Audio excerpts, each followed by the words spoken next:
What's up guys? It's your girl Rose. So like I promised, I am back with another video talking about teaching in China. We are going to be talking more literally about the experience as opposed to how it affected me personally, how it affected my mental health. So how did it all get started? Why did I want to do it? Where did that crazy idea of going literally across the world come from? All right, so I graduated with my bachelor's degree in 2016 in psychology. Of course, I didn't expect to go right into the degree or anything, but I did expect to find a job in the realms of it. So like, for example, if a lawyer were to graduate, they would expect to, I don't know, start working as a paralegal or start somewhere. And I wasn't finding anything. Like, obviously I did my internship at a place, but I didn't like that place. So I really didn't want to go back to do anything there. And so I was just like, okay, there has to be more. I was still finding myself working at Publix, working at Ross. I mean, obviously I didn't expect to just find a job like magically. That of course happens. That happens for some people, but for me it didn't work that way. So I just, just kind of went and found what else there was to offer when it comes to the world. Now, I have always had a passion, a love for traveling, but I was never able to execute that love or that passion because I grew up in an extremely conservative household and we didn't do much traveling, nor was I allowed to really travel with friends or anybody like that. So I just went ahead and figured out how to do it and was the brave soul enough to just, do my own thing. And obviously it's not even a matter of brave soul. I was like 21 for God's sake. So I was like, okay, let's figure out what else there is to do. I remember watching a video. I don't remember who the YouTuber was, nor do I remember what school or wherever they taught at. I just remember that I watched a video once of someone teaching abroad. So I went ahead and did my research and Googled how to teach abroad and how to just go about it. So I found this school in Miami called St. Thomas University that offered, based on my research, it says that I need a TEFL or a TESOL certification. Obviously, I didn't have that. So I was like, okay, let's just go ahead and get the certification. And it was pretty expensive. It was like $1,000 something if I remember correctly, but I really wanted this, I really wanted it. So I went ahead and paid that. I think it was like 6 weeks worth. And every Saturday from like, I want to say 8, 9 in the morning all the way to like 3 or 4 o'clock. So I did that for like 6 weeks. And once I finished, they tried to connect me with schools and with places and stuff like that. I remember doing interviews with Korea. And the interviews used to be like late at night on the phone, because obviously when it's like 8 o'clock here, it's 8 o'clock p.m. here. It's like 8 o'clock in the morning over there. It's 12 hours difference between here and Asia. Not everywhere in Asia, obviously, but the places I had interviews, that's around the time frame that I would get those calls between 8 to 10 p.m. I would be answering phone calls for interviews and stuff like that. But even in the midst of being connected to those schools, I was still doing my own research and figuring out places. I bumped into EF, right? So I researched and I found EF, English first. And I found when I got in contact with them, somebody reached out to me and said that they need a little bit more than the certification that I received. So they sent me a link to complete the course for the certification that they required. And of course they paid for it and everything. So I finished the course. Then they went on to ask me for documentation such as background check, passport uploading, so much information. And I was terrified, terrified, because I was like, oh my God, I'm sending my information all the way across the world. I don't know who's seeing it. I don't know who's receiving it. I'm just doing the damn thing. So I did it. I uploaded all the information that they required. Then fast forward to them booking my flight. My flight was supposed to be like 1st or 2nd week of September, but around that time between July to like September, October-ish, Florida always has these little hurricane scares. So I think it was like a little hurricane going on. Obviously, I'm pretty sure that hurricane did affect a couple states, but it didn't really affect us. But for precautionary purposes, I couldn't travel. So they booked the flight for the end of September when things died a little bit down, and I flew Delta, right? I flew Delta, and that was literally the best flight I've ever had. I remember having some wine up in that plane, and all of this was free. I didn't pay for any of it. They gave us wine. I had Magnum ice cream. It's just, but the food wasn't all that great because they had Chinese food literally starting from the plane. Like, they started with the Chinese food. It wasn't that bad, but it definitely wasn't what I was used to. So yeah, the flight was not all that bad. It was long, extremely long. I think it was like 15 hours long, maybe if not more. I I had to watch movies, fall asleep, wake up. Yeah, it was an extremely long flight, but I survived. So once we landed, like I said in the previous video, there was a guy holding a sign that said the name of the company, and I followed him to his car, and he drove an hour to get to a hotel that they had everyone booked for. Like, so everyone, they booked a hotel for everyone for a week long, and between that week they have people helping you find apartments, and just placing you in an apartment that is near or relatively close to the school that you'd be teaching at, or the place that you'd be teaching at. And mine was, thank God, literally 10 to 15 minute walk from my apartment. Some people had to catch the subway, some people had to catch a taxi to get to the school, but I literally had just walked every single time that I went. Let's go back to the hotel. So once I landed, I got to the hotel. I checked in, and once I checked in, again, with the language barrier, it was very hard for me to communicate. Oh, by the way, I had like a little mentor that they connected me with through WeChat, not WhatsApp. I had to download WeChat since home, like literally in America. I downloaded WeChat and communicated with this mentor or person, kind of like just connecting me with everyone that I would need to be connected with. And she kind of like directed me towards what to do and how to, like, just move around when I got there. And so when I landed there, I had to connect to Wi-Fi because obviously I didn't have service upon landing. So once I got there, I connected to the Wi-Fi at the hotel, if I remember correctly. I connected to the Wi-Fi and I contacted her on WeChat, and I was like, hey, so I'm here, I'm trying to talk to the receptionist and nobody speaks English. And so she, it has voice, like you could call, just like WhatsApp, you could call or message. So when I messaged her that, she called, and I answered. I told her, okay, so this is what's happening. I passed the receptionist the phone, and she communicated for me, and that's how I did my check-in, because literally the person didn't understand nothing. She literally gave all the information for me. I checked in, brought my bags upstairs, and I literally just like lay down on the bed, and I was like, okay, so I've arrived. I have a nice looking bed with my own little room in the hotel.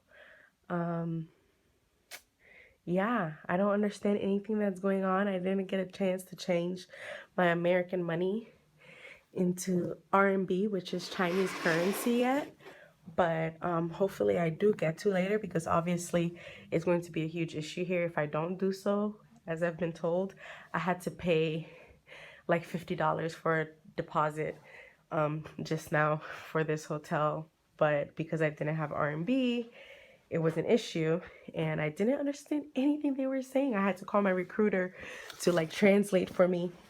I really need to get my game up with this Chinese stuff, man.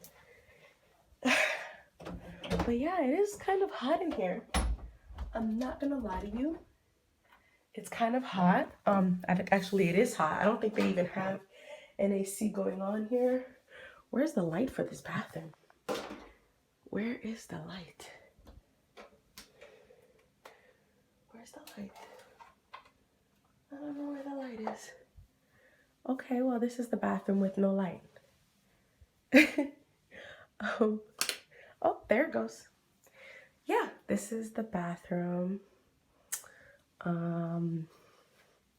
And I'm hungry. I should probably go find something to eat. Alrighty, let me go get settled and at least try to go get some money exchanged. Every morning we went down for breakfast. So I would go down to breakfast, and then that's when I figured notice the other teachers, because obviously they put all the teachers in that hotel. So I got acquainted with the teachers down there once I got downstairs, and I saw other people, and I was like, yeah, I'm with EF. Oh, you're with EF. Oh, okay, where are you from? Well, bye. And we communicated, we talked, and we linked up, and it was very good to have other people that speak English. And of course they were learning Chinese back home before they came to America too. They would learn way more than me. But they were able to help and communicate with the receptionist and other stuff like that more than I was. And they we just like found a way to kind of keep in touch and keep in contact and just travel together while we were there. So I remember I needed an outfit, not an outfit, but I didn't, for some crazy reason, I packed like 2 full suitcases of clothes for the whole year, and we had uniform. That's one thing, for some reason, they forgot to tell me.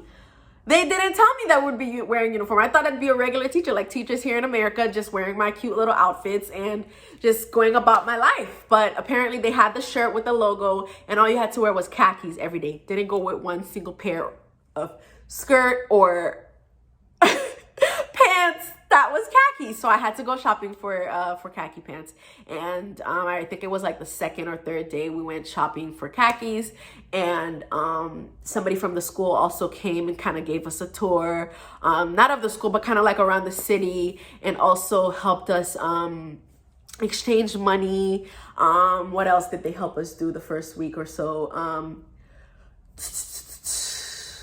Our visa, they helped us kind of like change that, because the visa that we had was just to get into the country. Then we were able, that person helped us convert it to a working visa once we got there. I think that was it for the first week. Oh, and during that first week, we also obviously went to the school. We met the director. We met everybody that needed to help us. My director was like the most down to earth, just sweetest human being ever. Her name was Fan, F-A-N, or it wasn't pronounced Fan. I don't know, Fun, I guess, Fan. I don't know how they said it, but she was just so sweet. She was the one who actually helped me find my my little apartment, and she just helped me get connected with everything I needed to get connections for, in terms of getting a SIM card, getting what else? Just every other thing that you could think of, like getting the phone number I needed for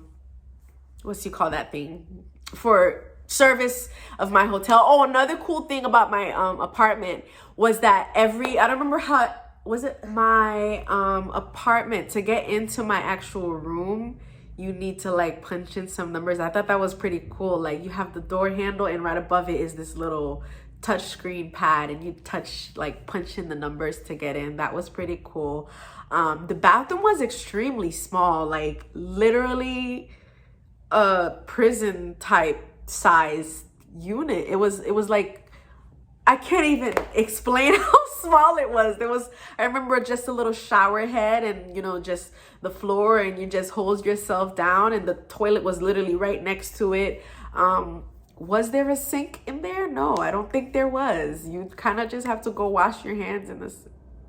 Yes, there was a sink in there. There was this little sink in the mirror right next to the toilet for you to brush your teeth and do all of that stuff. So yeah, that's kind of how the apartment looked. And the kitchen was relatively small as well. Obviously was it 4 placements on the stove? I don't even remember. The common area was extremely small, but my room was a perfect size for me. I will also post how my room looked, but I really was comfortable in my room. My bedroom outlooked a whole like little highway, so that was a little disturbing for me and really hard to fall asleep at night, because it was literally basically what everyone thinks of New York as. Like, the streets never slept at all. It was always noisy, always loud, always, traffic stuff going on. So that was a little much for me, but I got used to it. I remember this cute little, what do you call it? Like, not restaurant. What was I going to say? This cute little shop, like, this lady and her husband owned for like fresh vegetables, fresh fruit, eggs, you know, like little fresh market. That's what I meant to say. It's this cute little fresh market literally right downstairs, not underneath the hotel, the apartment, but like if you outlook like right across, like there was this little place, and then there were other little shops around there too. So it was, I really lived in a very, very convenient apartment. There was a bus stop right in front of there when you go out into the street that like outlooks my apartment, and then to the right was the big street, and then of course in the front was like the regular little street where, like, you know, the smaller main street, and that's the road that I would walk to go to work. I have all the videos of that. I will I have all the videos of that, and I will be sharing it with you guys. Yeah, I don't remember the days, but someone would actually come and clean the apartment. I thought that was pretty cool. Not like inside the rooms, but like the common areas, like the kitchen, the bathrooms and stuff like that. That was pretty dope. And that was of no charge to us. So that was pretty cool. Yes, I did have roommates, Chinese roommates, people who were already living there. So basically we rented efficiencies, not really like the whole apartment. I didn't have a whole apartment to myself. I actually stayed in a little room. It was a pretty decent size. I'll post the videos of that. A room that had a 3-bedroom apartment, but I had my own little room in there. And the other 2 roommates were Chinese, like literally every time they were Chinese. Cause I remember those 2 roommates eventually moved out, and 2 other ones moved in, and yeah, so that was that. And so yeah, the first week we got connected with the banking as well. They helped us figure out the bank that we'd, you know, be banking with, and just get all of our information booked there and stuff like that. All of the deposits, withdrawing, they taught us how to do all of that. My bank was also very close to my job, so if I ever needed to go to the bank, I'd literally just walk there after work, or even on my days off. I was off Mondays and Tuesdays. The schedule was a little weird. Like, okay, so let's go a little bit more about the school portion now. The school was in the evening time, because like I said in the previous video, it was kind of like an extracurricular thing where people went after school, after their own regular school. So we'd have class from like 5, I want to say 6, not 5, from 6 to about 8, 9 o'clock at night. So that's kind of like how my shift would go every day, from 6 to 9. And then on Saturdays it was 11 in the morning all the way, or 10 in the morning all the way to about 8, 9 o'clock. Yeah, that whole entire shift was me. From 10, 11 to about, I want to say 8, 9 o'clock. And during the week it was 6 to 9, I want to say 6 to 9. That most during the week it was mostly children, so from kids all from like as young as 3 years old all the way till like I want to say 10. Those were usually the kids that we taught during the week. And then on the weekends, oh, also Sundays, yes, we did work Sundays, Saturdays and Sundays. We'd have the 11 to 9 p.m. shift. Then during the week was the 6 to 9. We teach children from like 3 till all the way till 18 even. The weekends, like I said before, were the teenagers. Of course, there were younger kids as well. We taught young kids in the morning. We taught younger kids on the weekends as well, but it was mostly the older children, because the older children don't really have that much time during the week to come and learn English. So what was the curriculum like? How did I teach this language? Let's get more about it, you know, the teaching portion. So like I said, I didn't say that before, but I didn't choose my classes, right? They were just assigned by like the supervisors and the people who, you know, organize the classes and stuff like that. I shadowed a teacher for a couple of days before teaching myself, and then I went ahead and taught by myself. We had a little office in the back. I think there were like, I want to say about 10 rooms of teaching, like of 10 rooms of to teach or whatever. And there was an office in the back where teachers literally just took turn to teach. And I think after every class, we would go back into that office and just like kind of lesson plan, not necessarily lesson plan, just kind of like look at the next course you're going to be teaching and go and teach the class. Not always though. Sometimes you literally finish teaching a class and have to go right after, but there were breaks in between, intervals in which we would pause and look at our, you know, our teaching stuff, our teaching, materials to go and teach the next class. And of course there were other teachers in the room that were kind of like rotating, and they'd go and teach the classes. So the times that we're not in there teaching, other teachers are going in there and teaching as well. So yeah, that's what that little back office would be. We'd be doing stuff in that little back office. We'd also have other Chinese teachers and staff that helped us and communicated to parents for us, and just they were also there to like sell the products. Oh, I didn't say the school or the building was inside a mall. That was also the coolest thing I thought about the whole experience. It was inside a mall. Other things going on. There's regular little stores and shops in the mall. Just everything going on in the mall, but like within the mall, there was our English company. There was, I remember, a ballet class. There was other things going on, and in addition to regular stores and shops, I think downstairs were the restaurants. So when it's lunchtime, the other teachers, or even if I wanted to by myself, I'd go downstairs, grab a bite, or even downstairs was an actual whole entire grocery. So like kind of like if I didn't find something I needed from like the little fresh market that was by my house, I could like literally shop downstairs of the mall. They had like meat, beans, all like literally like what store could I compare it to? I would say it was very similar to like Broward meat and fish, if I remember correctly. Like, I don't know where you guys are from, but it's kind of like a place where like they literally have fresh meat where they cut it up for you right in front of you. That same mall. There was just so much going on in that mall. Anyways, yeah, I really loved the location of where my EF was, because there were other EF locations right there in Beijing and Shanghai and so many other cities in China, but we'll talk more about that later.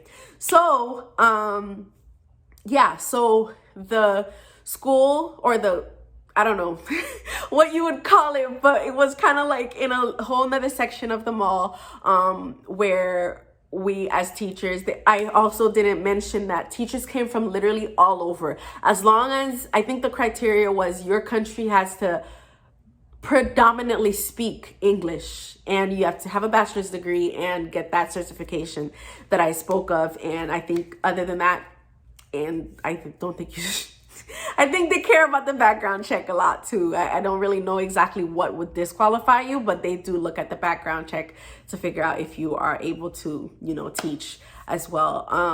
But yeah, so other than that, anybody could like qualify to go. I think there was also an age limit too, but I think it's like, I don't remember what exactly it was. I think it was like, I don't want to say a weird age for you guys to not get it wrong. So I think you guys should probably do your own little research or figure it out from the school yourselves, because I don't want to say a weird age that's not right. So what was I saying?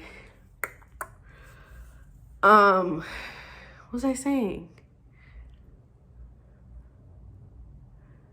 Oh yeah, so the teachers came from all over the world. We had teachers from South Africa. We had teachers from UK. We had teachers from Australia. We had teachers from New Zealand. And of course, teachers from America. So that was another one of my favorite parts, because I literally got to meet and learn from so many different people all over the world. And of course, we had Chinese teachers. These were teachers. These were people that obviously traveled to other parts of the world and also probably majored in English. Their English weren't always, you know, the best, but obviously it was standard enough for them to teach English. And I found that obviously it was easier for them to teach Chinese, to teach English to those students, because when the students had trouble, they could, revert back to their own language. But they didn't condone that. They tried to tell the Chinese teachers, make sure that you do not, as much as it itches you to speak Chinese to these children, to not, like when they need help or something, to not speak Chinese to them, because the whole point of their parents paying is to learn English, right? So there were Chinese teachers. There were teachers from all over the world. I met a couple of teachers from right here in America, from Washington, D.C., from Chicago, from New Jersey, and of course the teachers from South Africa, from New Zealand, Australia. I had met a couple of people from the UK. The supervisor was from the UK as well. These are people obviously who have been teaching with the company and living in China for over 5 years. So it was definitely very, very diverse, and I absolutely love that part of it as well. Now let's get a little bit more in detail about the kids. I don't think I ever really had difficulty in terms of teaching the kids. People always ask, how do you teach kids to speak English that literally don't speak English? They speak Chinese. The same way that you who are from, I don't know, Colombia, from Haiti, from any other country, sits in front of a TV and kind of like register things. It's the same exact way, except it's more physical. So I would, especially the younger kids, I would act out. So for example, if I'm teaching verbs, I would jump and be like, I'd have the word on a screen and have like probably a little cartoon character jumping, and they'd jump, or they'd have like a little song or something and they'd jump, or they'd run. Can you run? And then you just run and stuff like that. And for example, for apples, like fruits, if I'm teaching them nouns and stuff, I'd bring the actual thing or even a fake one and say apple. Apple, and just like act out things and have them say it, repeat it after me, and to the point where we would eventually be able to make out sentences and, try our best to actually speak. But everything was basically given to us. We just had to like execute it, literally. Like they gave us all of the little videos that we'd need to teach the children. They gave us the books. They gave us everything. We literally just had to execute everything that they had in terms of the curriculum. Now for the older children, like I said before, a lot of them usually traveled to different countries, so they kind of had opportunities to practice their English prior. So it was not as hard to teach them the language. The way that we actually help them learn English, and this is for the children, I would say I'm skipping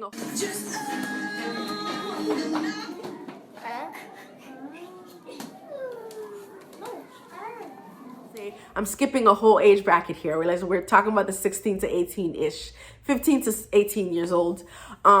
They weren't necessarily learning English with us. They were, I want to say, more practicing it. Because we'd assign them little projects. We'd have them read actual books about little small stories, and with actual big words, not even like little stories. Oh, Tommy went to the store. We'd have them read stories about like NASA or something, like literally reading full-on little stories about people and things and stuff like that. And then they would kind of like explore their minds and making little posters or explaining different things. Like I remember we did like a invention type project where they were to figure out something to invent that they feel would benefit the world, or something that they feel like hasn't been invented yet, and for them to come up with it. And they kind of like made poster boards and came up and presented and everything. So like it was like literally like just practicing the English. Now for the kids, I want to say from like 9 to about 15, it was kind of like right in between. So it was learning English and also practicing it as well. It was kind of like a merging of it. So they actually needed to be, just like the kids, very active. There was a small portion of the course, the class, where we'd just teach, have like probably a little video teaching them, showing them the words or the sentences, and then we'd have them practice with each other, and use other props and other things like that to teach them as well. I don't remember exactly how often we would test them. The older kids, usually we test them and give them, just test their knowledge on how well they learned the lesson. I think it was like every other week or so. We'd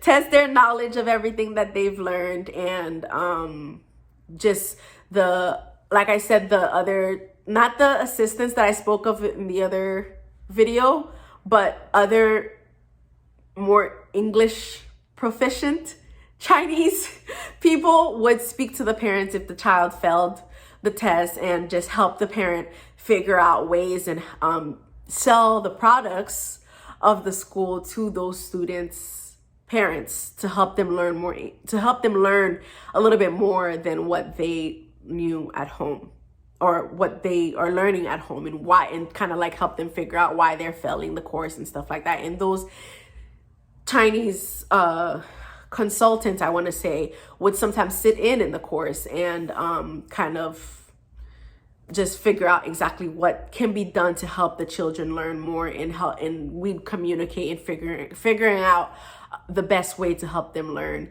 I remember there was also periods, little days that they had the parents come in and sit and just observe their children and observe us, and see what we're teaching and how they can help. And just, I think that the way that the school incorporated learning and just helped the children learn was very, very effective in involving the parents, and also making it fun for the children and making it fun for us, because I definitely absolutely enjoyed it. I didn't enjoy how I had to give up my weekends, but I survived. Like I said, I used my Mondays and Tuesdays to cook, to go and see things, to go and travel. There was another form of transportation that I forgot to mention in the previous video, which is pretty huge. I'm surprised I forgot it.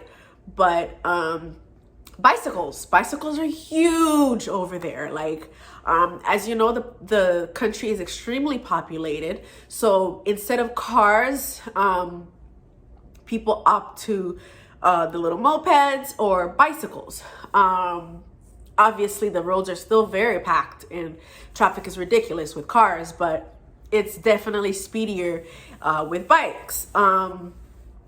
I do not remember what the bikes were called, but I remember they were yellow and they were all over the city, all over the place. There were so many of them, it was ridiculous. So basically what you do is kind of like subscribe to the name of the company and kind of like pay a certain amount for the year.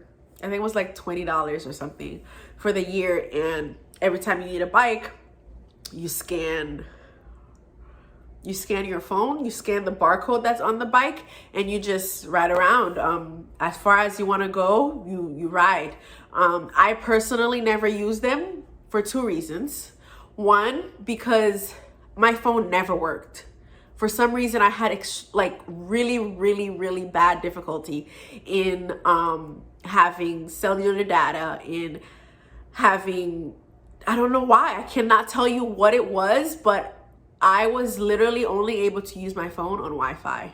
It was the craziest thing. I don't know if I was supposed to just buy another phone in the country so it could work, but I never did that, and I never really got anyone to like help me in that sense. So like I remember there was a period of time where the Wi-Fi in my apartment didn't work. So I was only able to like communicate with my family and communicate with people at work. And I remember that took a toll on me a lot, because I cried a lot because of that. Like, because they were the ones that kept me sane, communicating with my sisters, communicating with my mom, communicating with my boyfriend, and not being able to talk to them before I fall asleep at night really like made me really sad. I don't even know how long it lasted. I'm pretty sure it was like 2 nights, but I literally struggled. Those 2 nights were the absolute worst for me. But anywho, yeah, so those bikes you ride around with, and they were extremely convenient in traveling and doing all of that stuff. You could ride the bikes to the subway station and get on the bus, and then once you get on the train, and then from the train you ride your little bike to the place that you need to go, because obviously the train doesn't go directly to the front of the store. So you take another bike once you get off of the train, and you know, ride your little bike all the way to wherever the place is. It was very, very convenient, but like I said, my phone service never worked. I never had cellular data, so I was never able to scan those bikes. Another reason why I never even used them, even if I had cellular data, I would not use them, is because the drivers, I personally don't think there is any protection for pedestrians. I never saw any signs that said watch out for pedestrians. People just, you know, like I literally actively saw people just turning and going like ruthlessly when people are walking. Like they literally did not have any regard for pedestrians. And I never felt comfortable to the point where I kind of understood the traffic enough for me to have ever even ridden those bikes. So like I said before in the previous video, I stuck to my subways. I stuck to the buses. I remember one time I actually went to another EF in another mall downtown to help out because they were like short a teacher or something. And that was my only ever time I caught the taxi. The reason why that was my only time ever, and I will never do it again, is because I remember after I finished teaching, I had a Chinese teacher held a train down. Why do I keep saying train? Held a taxi down for me. The taxi driver stops, and she tells him, you know, this is where she's going, blah, blah, blah. And he's like, no, I can't take her. If you're not going to be in the car with her, I can't take her.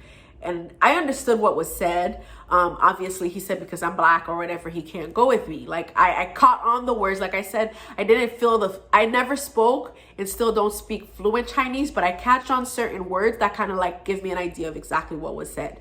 And I knew for a fact he said, I'm not riding with a black girl, just me and her in the car. If you're not coming with her, I'm not taking her. And so he was like, okay, just keep going. So then after he did that, just to confirm for myself, I said what he said. And the girl goes, he's not going that way. I was like, I definitely heard something else, but whatever. But like I said, everybody's not that way. Obviously, everybody in that country is not that way, because it is a pretty peaceful and calm and quiet country. Even the people that go to the country know better than to do anything crazy. But for some reason, he didn't feel comfortable to have a black girl in the car with him, so he just went. But it is what it is, and I personally took that experience and just held on to it. So I never held down another taxi, nor did I ever care to, because like I said, the subway did me justice. And yeah, that was that. Do things and stuff like that. So that was pretty dope. Speaking of traveling, they have Walmart. That's where I did my more bigger shopping. So like I said, there was a store down underneath I want to say probably the basement, quote unquote, of the mall, where I would shop for my things that the little fresh market by my house didn't have, my apartment didn't have. But on Mondays or Tuesdays, I would go to Walmart and shop for like toilet paper or napkins, you know, the other little necessities. If I need like spoons and stuff to cook or to eat with and stuff like that, or even shoes, I'd go shopping for. The Walmart was huge, because I've never seen a Walmart that big in my life. Obviously, I don't think they even have that. We have supermarkets, super Walmarts here, and they're not even half as big as I'm like explaining to you guys. So like downstairs was like the meat, and you know, smell the little, because you have all the fresh meat and seafood and stuff like that downstairs. Then in the middle, again, it was huge.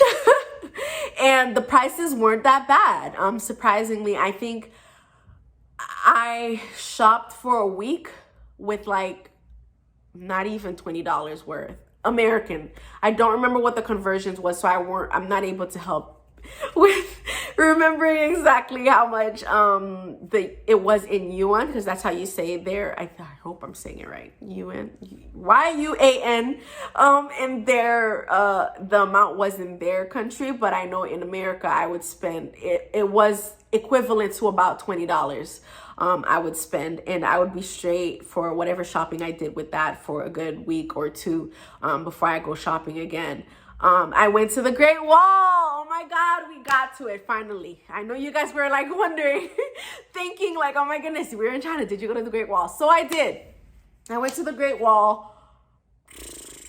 I was gonna say I went twice, but I did not. I went once when my husband, then boyfriend, came to visit me. So he came to visit me, and I think that was actually what helped me start just being more accepting and calmer about people staring at me and taking pictures of me, because he's such a goofball, and he literally just embraced it, like literally just not necessarily made fun of them for looking at him or staring at him like that, or being so quote unquote ignorant, but he had fun with it. Like he literally went with it. He'd like, if they're like having their pictures out, he'd like pose and do something silly or something like that. And like he had me rolling and laughing and cracking up the whole time.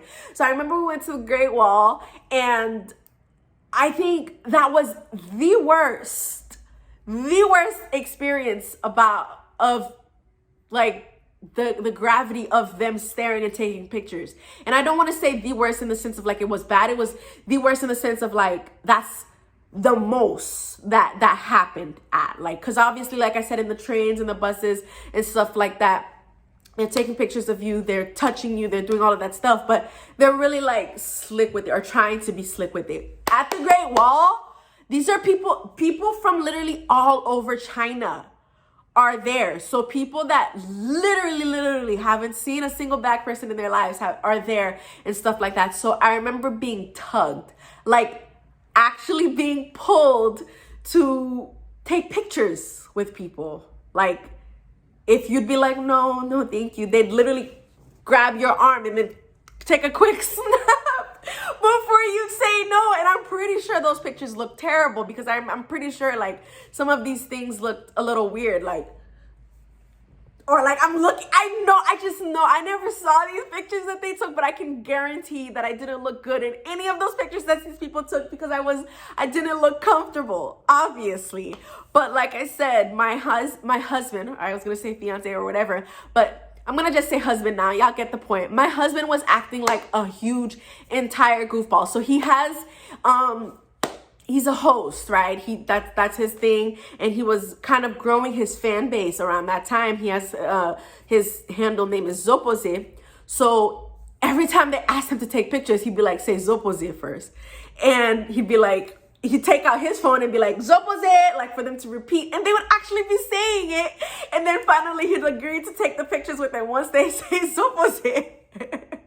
I'm just trying to figure out like how God like allowed him to have that personality, or even gave him that personality, because it just makes life so much easier and so much more free to live. Because the whole time I'm over here thinking, I don't know what they do in my picture, I don't want to take no picture with them, he's literally having a blast with it, like literally just taking pictures with them if they ask. Eventually we got tired, because like you guys know the Great Wall is huge, lots of stairs, lots of walking, lots of this, lots of that. So it did get pretty tiring at some point, for literally every step you took, everywhere you went, people asking to take pictures of you like you're a celebrity. But he just rolled with it despite the fact, and he genuinely just enjoyed it. And I can honestly say that he had a blast there. He had a blast. I don't think we climbed the whole entire wall, because like I said, it is a lot. It's a lot. So we didn't take that. We didn't climb. We didn't go as far as we could have. And it was cold. It was like April, if I remember correctly, and it was very cold there. I also remember while he was there, I took him to another mall, so that the mall that I work at, I gave him a little tour there, but I also went to another mall with him, and I remember them like trying to take a picture with him there too. And obviously he went ahead and he like literally rolled with it, just took pictures with all of these people and just did everything that they asked, like taking pictures with them and stuff like that. I'm really surprised that he's not the face of China at this point, because this man just had fun with everything that these people he had fun with everything that I personally like literally went home crying and being really upset about every day that I would come home from work or come home from wherever I would go out to. Where else did we go? I went right back to the zoo with him, and he also experienced that. He saw how annoying those people were about that. But I can honestly say he was there for like, I want to say 2 weeks with me, and it truly was like a breath of fresh air for him to just help me like that. He effortlessly helped me just woosah and just literally just have fun with everything. Obviously after he left, I didn't just start walking around and accepting pictures, but it was definitely easier for me to just, you know, it's like in the city, obviously people weren't pulling me to take pictures, but when I did notice people taking pictures of me, I was just like, whatever. On my days off, I also went to the park. There was this really beautiful park, only I want to say 20-minute walk from my apartment. It was called Yuyutan Park, if I remember correctly. It was so beautiful. I remember sitting under the trees, writing poetry, writing in my diary. So yeah, my days off I truly enjoyed, because the area that I lived in, they truly took care of it. The landscaping was amazing. There were flowers everywhere blooming around the springtime. It was just absolutely beautiful. I do remember that it was, when it gets cold, child. It gets real cold, and I was not ready for it. Another thing, speaking of not ready for it, I didn't have the clothing, right? I didn't have any jackets, so I had to go shopping for jackets.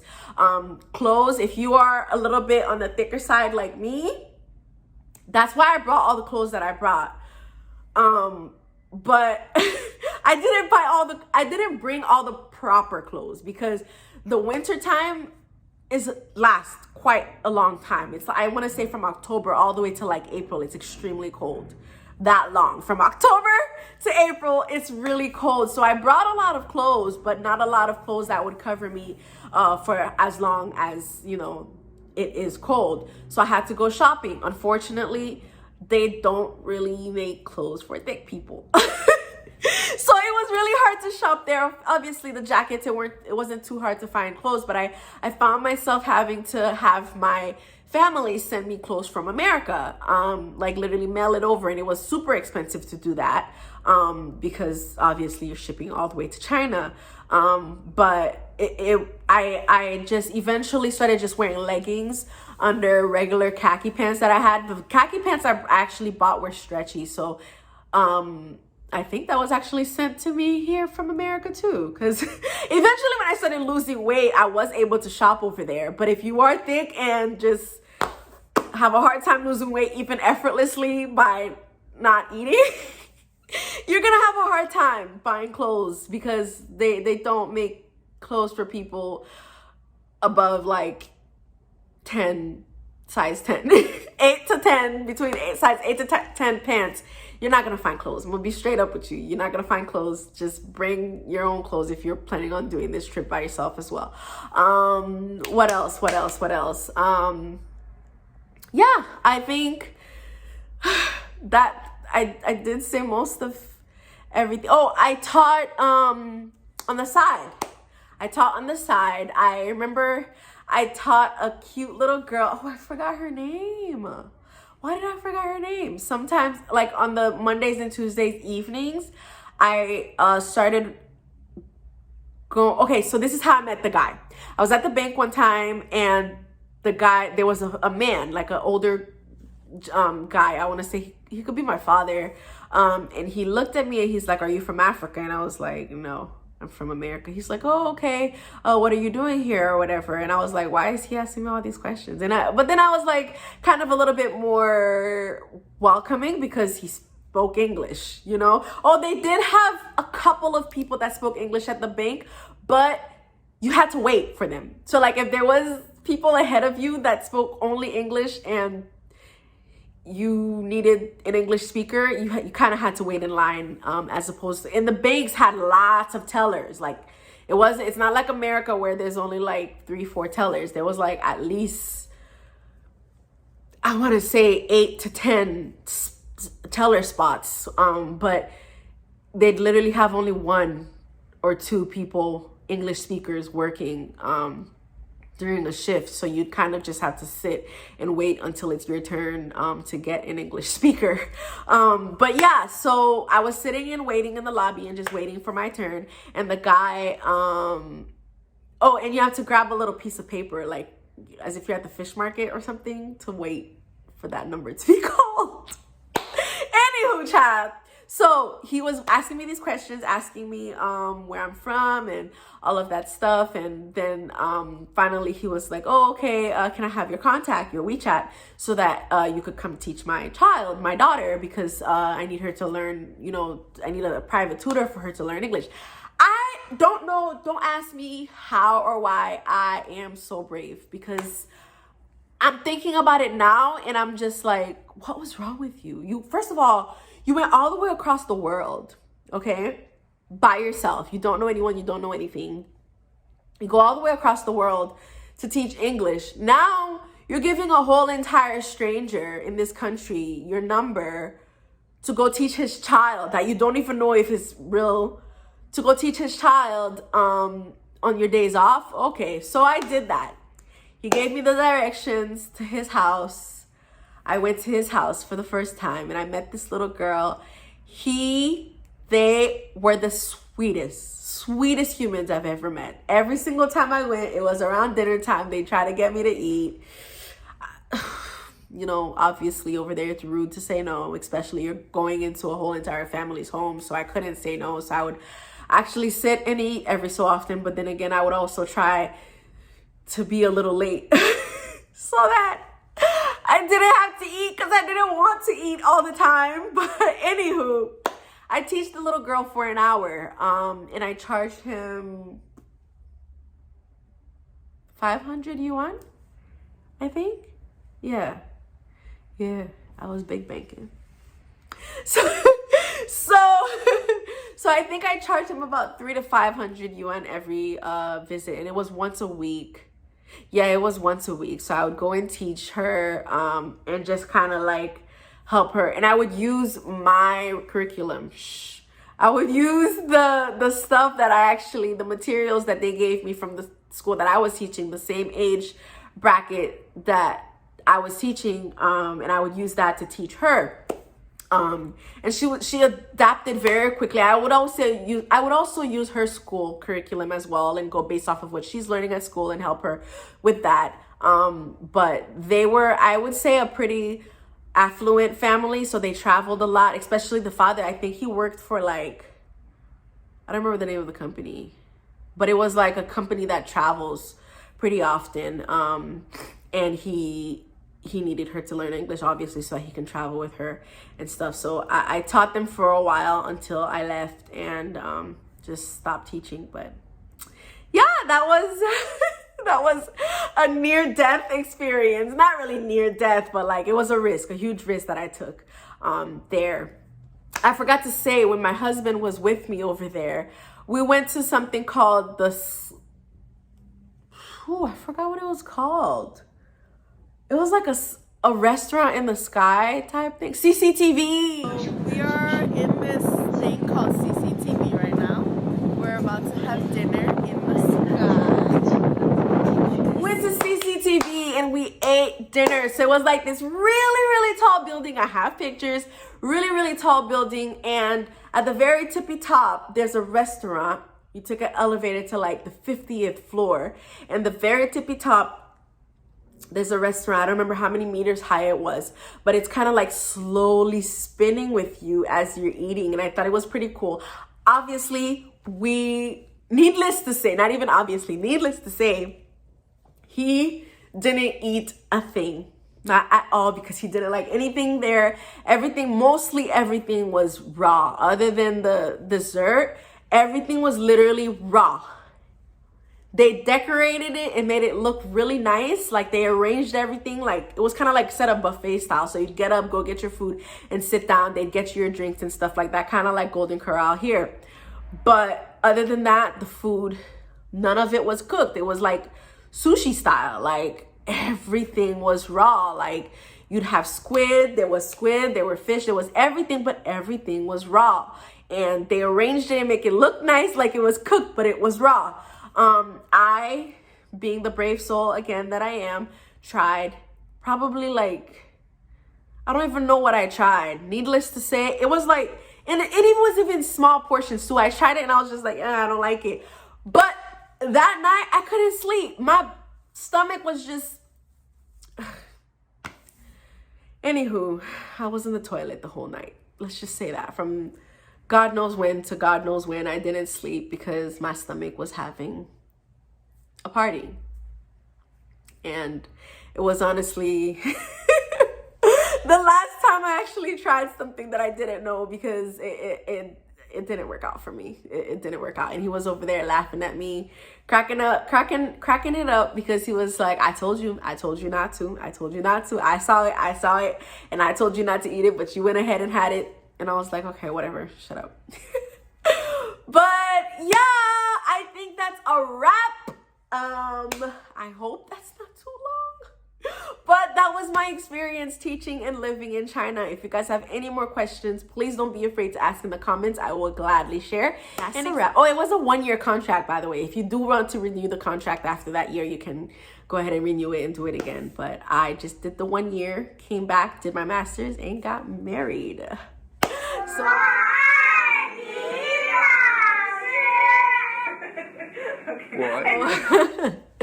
thank you all for tuning in. I love you. I appreciate you. Please click subscribe, like.